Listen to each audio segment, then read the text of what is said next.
আজ যে গেছিলাম কিশোরগঞ্জ মহিনন্দন ইউনিয়ন শোলমারা মিনি স্টেডিয়ামে খেলা দেখা গিয়ে দেখি খেলাঘাটার পুলিশ বই রয়েছে। এই খেলাটা হলো জাতীয় চ্যাম্পিয়নশিপ 2025 উদ্বোধনী খেলা। খেলাটা শুরু হয়েছে কিশোরগঞ্জ আর চাঁদপুরে মিললে। পরে আমি গেছি গ্যালারি তিনতলার উপরে গিয়ে দেখি খেলাটা আমার বই রয়েছে। পরে একটু ভিডিও করলাম। এই খেলাটা তো শুরু হয়েছে, খেলাটা ভালোই লাগতেছে। খেলা চলাকালীন কিশোরগঞ্জে একটা চাঁদপুরে একটা ড্র এমনি খেলা দেখতেছে এমনি দিয়ে গ্যালারির মধ্যে মানুষ পরে সবাই দেখতেছে। পরে হৃদয় টাটা দিতেছে আমার। পরে হৃদয় কইছি হৃদয় আমরা নিচে যাই। পরে নিচে দেখছি নিচে দেখি গ্যালারি মেলে সব আপনার সামনে তুলে ধরলাম যে মানুষের ভরা।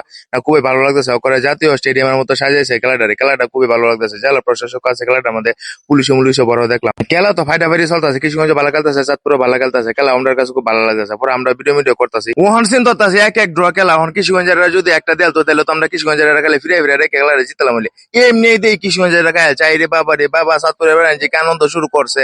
এরা একটা দেখছে অনেক চাঁদপুরে দেখছে দুইটা, আমরা কিশোরগঞ্জ একটা। ওখান তো মাথাটা পুরাই নষ্ট হয়, কি আর ভিডিও করা, মনটা হয়ে গেল খারাপ। পরে গেছে উপরে আবার তিনতলা হৃদয় কথা কিশোরগঞ্জ একটা গোল দিব, আমরা ভিডিও করাম উপর থেকে। না কিশোরগঞ্জ সাবাইতেছে গোল তো দিতে না। পরে আমরা নিজের একটা ভিডিও উঠছি, ভিডিও হৃদয় আসতেছে। পরে কি ধরছি আমি মানুষের দেখাইলাম যে কিলার দর্শক আছে, মাঠটা দেখাইলাম। মাঠটা অনেক সুন্দর। শেষ দিকে ভালো খেলার পরে কিশোরগঞ্জ জিতলো না, পরে একগুলো হারিয়ে গেলাম। আচ্ছা সমস্যা নাই, পরবর্তীতে আমরা নেক্সট টাইমে জিতে নিবো। আজকে এই পর্যন্তই।